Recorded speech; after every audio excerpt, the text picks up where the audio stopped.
Qeveria pritet të rrisë përsëri nivelin e borxhit publik me një vlerë prej 12 miliard lek. Dikasteri i Financave ka hartuar një vendim ku të ardhurat nga privatizimet e 4 hidrocentraleve do të fillojnë të përdoren përpara se ato të arkëtohen në buxhet. Sipas burimeve nga Ministria e Financave, fondi i përfituar nga privatizimi prej 109.5 milion eurosh ose rreth 15 miliard lek do të bëhet efektiv përpara se ai të arkëtohet. Kjo do të bëhet e mundur, sqarojnë burimet, në bazë të një vendimi sipas të cilit do të merret një hua paraprake prej 12 miliard lek, që do të shlyhen në momentin që fondi i privatizimit të arkëtohet. Të njëjtat burime sqarojnë se ky fond pritet të hyjë në buxhetin e shtetit në mesin e muajit prill dhe do të përdoret për uljen e borxhit publik dhe për investime. Po sipas këtyre burimeve është përcaktuar se ky borxh do të merret në tregun e brendshëm, por nuk bëhet e ditur se me çfarë norme i interesi. Vetëm një javë më parë Kuvendi i Shqipërisë miratoi kontratat e shitjes së hidrocentraleve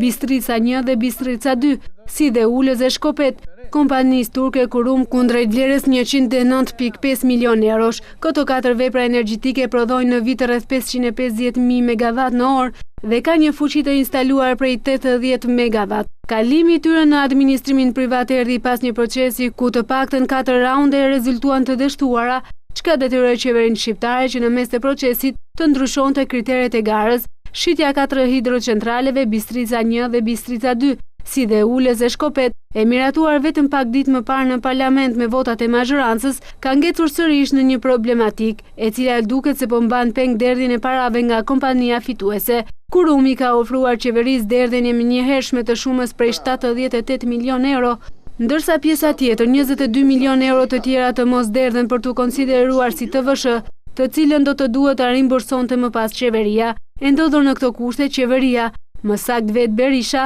ka kundërshtuar ofertën e Kurum, ndërsa mësohet se ky i fundit nuk tërhiqet.